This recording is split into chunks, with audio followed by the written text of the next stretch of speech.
depan dengan beliau yang di belakang.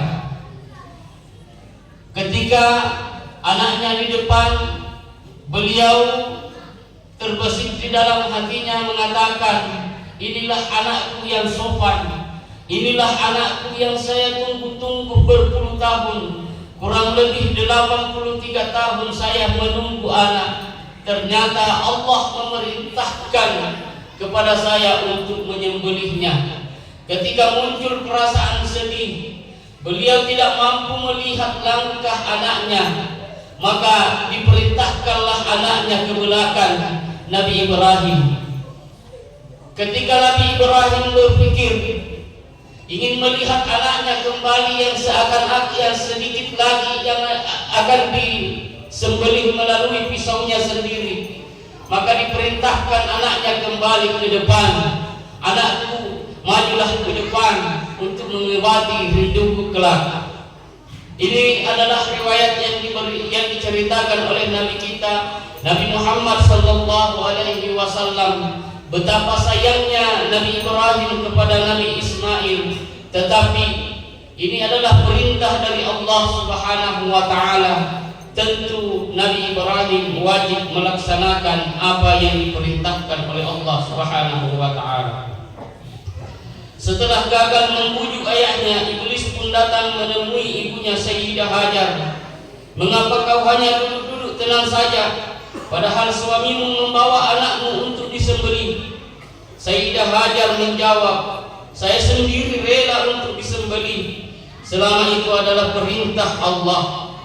Iblis gagal menggoda Sayyidah Hajar, maka ia pun menghampiri Ismail seraya membujuknya, hai Ismail, mengapa kamu hanya bermain-main dan bersenang-senang saja, padahal ayahmu mengajakmu ke tempat ini hanya untuk menyembelihmu?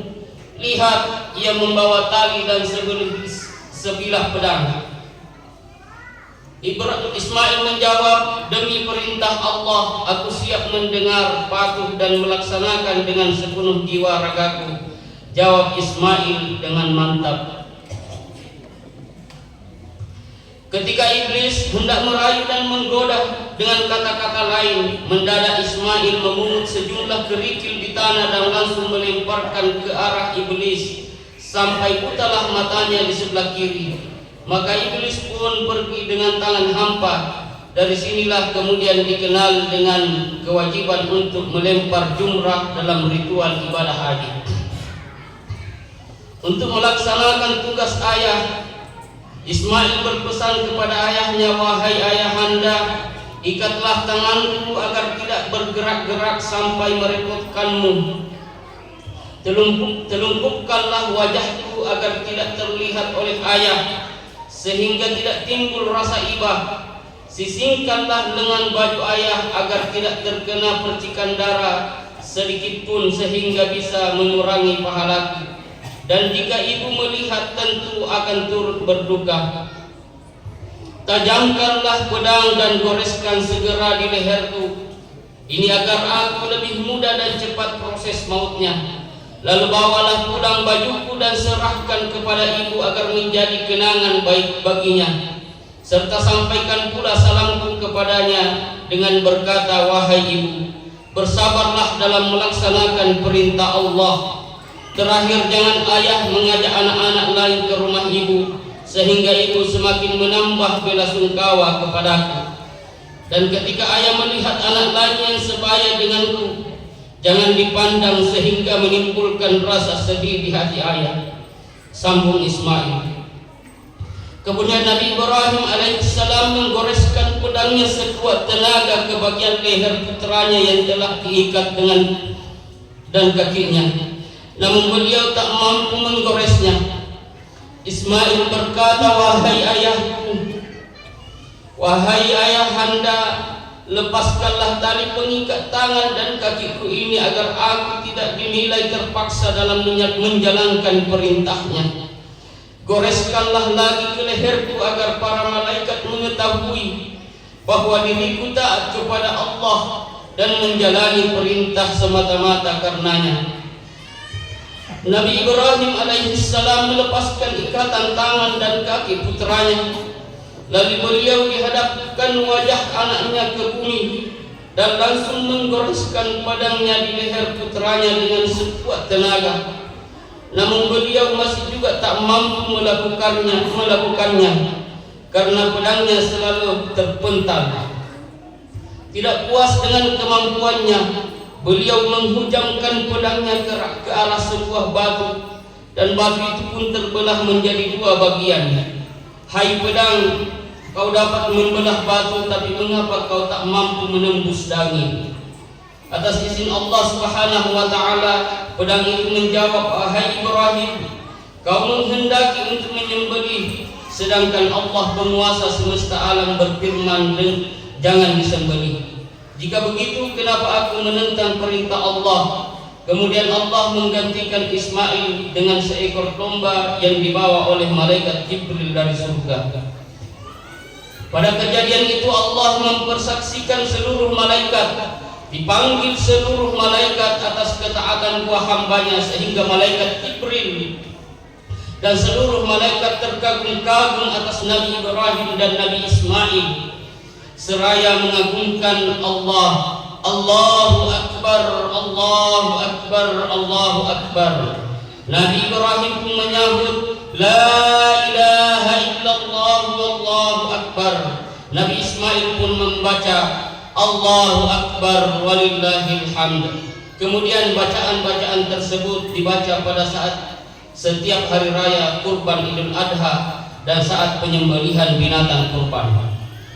Kisah di atas memberikan kepada kita pelajaran yang sangat berharga, nasihat untuk para anak. Mari kita teladani Nabi Ismail yang begitu taat kepada Allah Subhanahu wa Ta'ala. Nyawa sekalipun beliau korbankan, karena itu merupakan perintah dari Allah Subhanahu wa Ta'ala. Dan baktinya kepada kedua orang tuanya. Sikap Nabi Ismail harus menjadi pelajaran kepada kita bahwa ketaatan kita kepada Allah belum ada apa-apanya jika kita bandingkan ketaatan Nabi Ismail. Begitu pula pengabdian kita kepada ibu bapak kita belum ada apa-apanya. Jangan sampai ada seorang anak yang merasa kalau dirinya itu cukup berbakti kepada kedua orang tuanya, sehingga ada anak yang berani menghitung-hitung kebaikannya kepada kedua orang tuanya.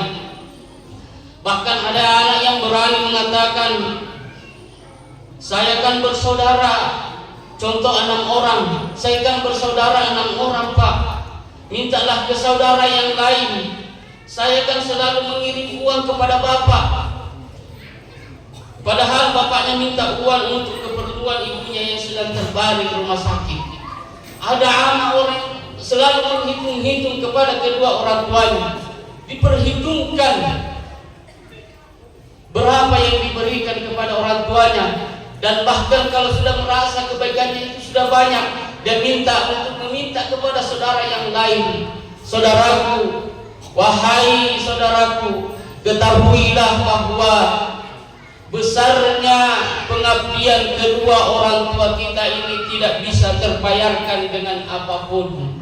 Apapun yang kita berikan saat ini sangatlah kecil, tidak ada bandingannya dibandingkan pengorbanan kedua orang tua kita semenjak kita kecil sampai saat ini. Kita ini sudah besar, tetapi orang tua kita tetap melihat kita anak-anak.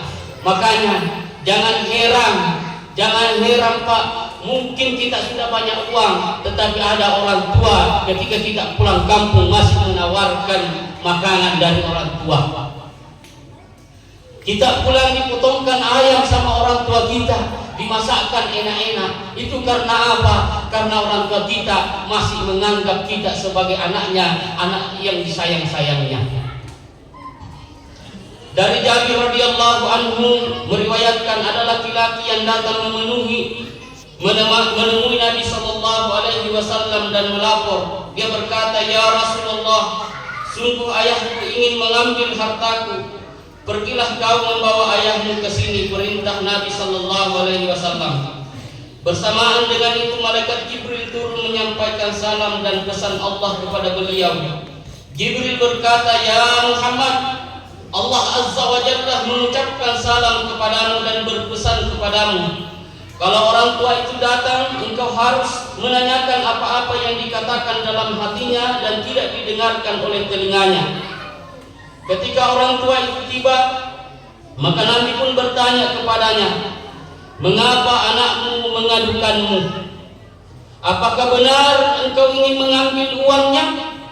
Laki-laki itu menjawab, "Tanyakan saja kepadanya ya Rasulullah. Bukankah saya menafkahkan uang itu untuk beberapa orang ammati, saudara ayahnya, atau khalati saudara ibunya, atau untuk keperluan saya sendiri?" Rasulullah bersabda lagi, "Lupakan hal itu sejenak. Sekarang ceritakan kepadaku apa yang engkau katakan di dalam hatimu dan tak pernah didengar oleh telingamu." Maka wajah keriput laki-laki itu tiba-tiba menjadi cerah dan tampak bahagia. Dia berkata, "Demi Allah ya Rasulullah, dengan ini Allah Subhanahu wa ta'ala menambah kuat keimananku dengan kerasulanmu. Memang saya pernah menangis nasib malangku dan kedua telingaku tak pernah mendengarnya." Nabi mendesak, "Katakanlah, aku ingin mendengarnya." Orang tua itu berkata dengan sedih dan air matanya yang berlinang, "Saya mengatakan kepadanya kata-kata ini, aku mengasuhmu sejak bayi dan memeliharamu waktu muda. Semua hasil jerih payahku kau minum dan kau renggut puas. Bila kau sakit di malam hari, hatiku gundah dan gelisah lantaran sakit dan deritamu. Aku tak bisa tidur dan seresah, sepertinya akulah yang sakit, bukan kamu yang menderita." Lalu air mataku berlinang-linang dan meluncur deras. Hatiku takut engkau disambar maut, padahal aku tahu ajal pasti akan datang.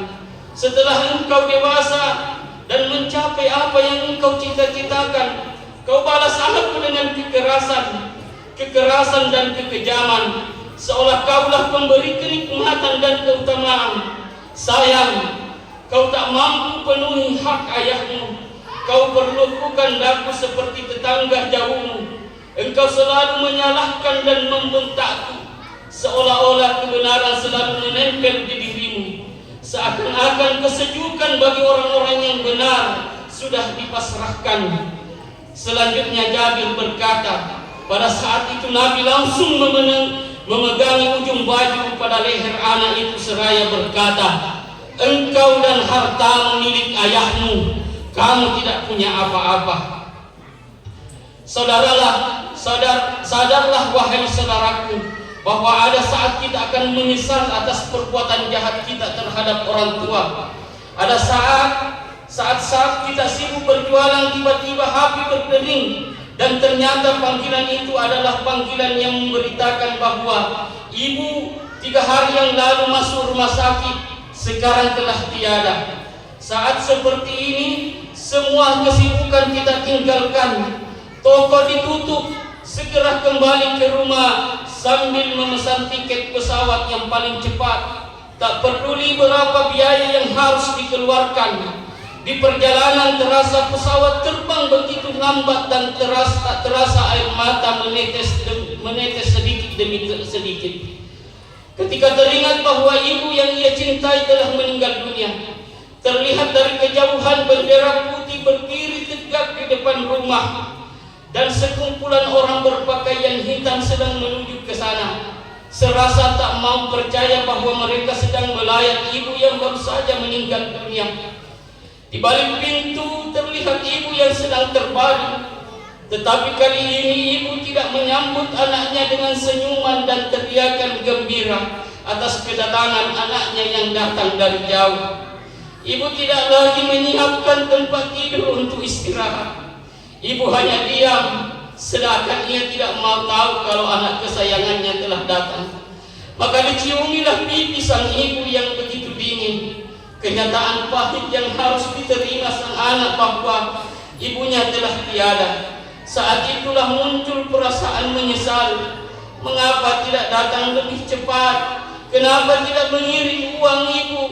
Kenapa tidak mengirim uang agar ibu bisa berobat ke dokter ahli? Kenapa lebaran tahun lalu tidak pulang padahal ibu sempat menyarankan agar pulang karena ibu merasa rindu. Ibu, maafkan anakmu yang tidak tahu balas budi ini. Ibu, selama ini aku lebih mementingkan istriku daripada engkau. Penyesalan anak semakin besar ketika jenazah ibu menuruni anak tangga rumahnya. Ibu kali ini akan meninggalkan rumah dan pasti tidak akan kembali lagi. Ibu tidak akan lagi minta dijemput untuk pulang ke rumah. Sekeras apapun usahanya menghalangi para pembawa jenazah untuk membawa ibunya pergi, mereka tetap membawanya seakan-akan mereka ini adalah orang-orang jahat yang akan membawa ibu kita ke tempat yang kotor, sempit dan jauh dari kata mewah. Sebelum terlambat wahai saudaraku, mintalah maaf kepada kedua orang tuamu. Sayangilah mereka melebihi kasih sayangmu terhadap anak istrimu. Muliakanlah mereka, buatlah mereka merasa orang yang sangat terhormat. Jangan pernah merasa jijik karena tai mata selalu menempel di kelopak matanya. Jangan malu menggandeng tangannya di tempat yang ia sukai. Peluklah ia dalam pembaringannya. Usaplah rambutnya yang mulai memutih. Ciumlah mukanya yang telah keriput. Belikan baju yang layak ia pakai. Bersihkan tempat tidurnya. Jangan biarkan dia mengurusi dapur atau mencari uang kemana-mana. Kabulkan cita-citanya menjadi tamu Allah yang agung di Baitullah Makkah Al-Mukarramah.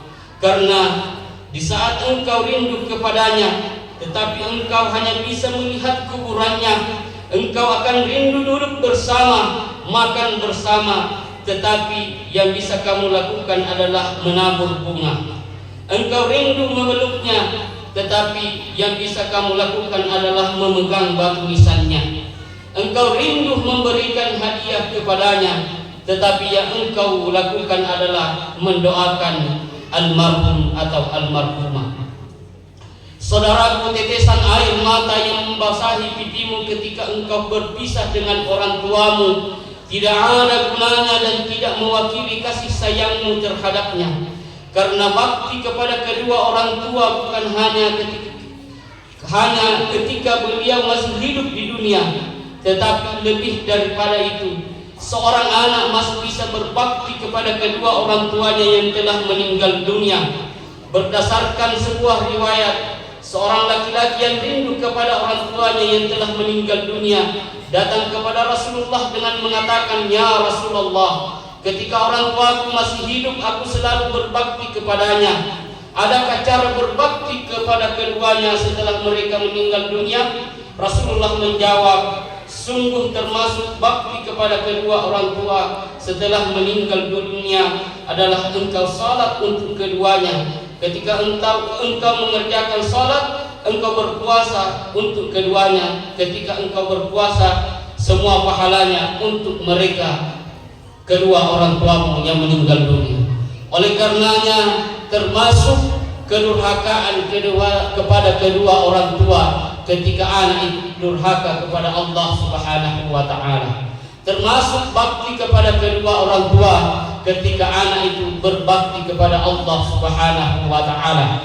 Semakin banyak kebaikan yang dilakukan oleh seorang anak, maka orang tuanya yang meninggal dunia juga mendapatkan pahala kebaikan dari anak yang telah meninggal dunia. Oleh karenanya, salah satu amal yang tidak terputus pahalanya adalah seorang orang tua yang melahirkan anak soleh dan solehah. Kebutuhan orang tua kita di dunia sangatlah banyak, dan alangkah baiknya kita sebagai anak membuat mereka pensiun dengan menjamin seluruh kebutuhannya. Dan orang tuanya yang sudah meninggal dunia, kita sebagai anak membuat mereka istirahat di dalam alam kubur dengan terus beramal saleh, terutama dengan mengirimkan pahala jariah kepada mereka, serta membangun masjid atau atas nama mereka, membaca Al-Quran, melaksanakan sholat, puasa dan lain-lain sebagainya. Kalau ketika orang tua kita masih hidup, kita merasa ibah dengan kehidupannya dengan mengirimkan uang belanja, atau mereka belanja untuk mereka, maka ketika meninggal dunia rasa iba itu harus tetap ada dengan mengirimkan pahala jariah melalui bank panitia pembangunan masjid.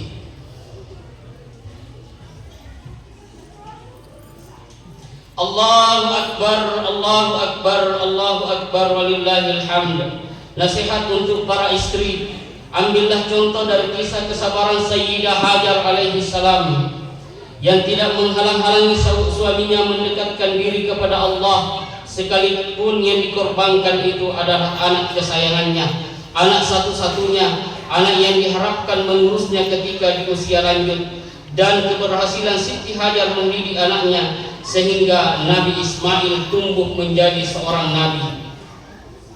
Dan terakhir, nasihat untuk kita para suami, ambillah contoh dari Nabi Ismail alaihi salam. Awal dari kisah Nabi Ismail alaihi salam diceritakan dalam Al-Quran bahwa beliau pernah ingin dibakar, tetapi beliau tawakal kepada Allah dan tidak pernah berpikir negatif kepada Allah, tidak pernah berpikir salah kepada Allah. Bahkan ketika beliau ingin dibakar oleh orang-orang kafir ketika itu, beliau diminta oleh malaikat untuk ditolong, tetapi malaikat Nabi Ibrahim menolak permintaan itu dengan mengatakan, hasbunallah wa ni'mal wakil, ni'mal maula wa ni'man nasir. Demikianlah sepantasnya yang kita lakukan ketika kita mengalami suatu hal yang tidak menyenangkan. Kembalikan diri kita kepada Allah dengan mengatakan hasbunallah wa ni'mal wakil, ni'mal maula wa ni'man nasir. Ini juga adalah salah satu zikir yang diajarkan oleh Rasulullah sallallahu alaihi wasallam ketika malam hari dan subuh hari.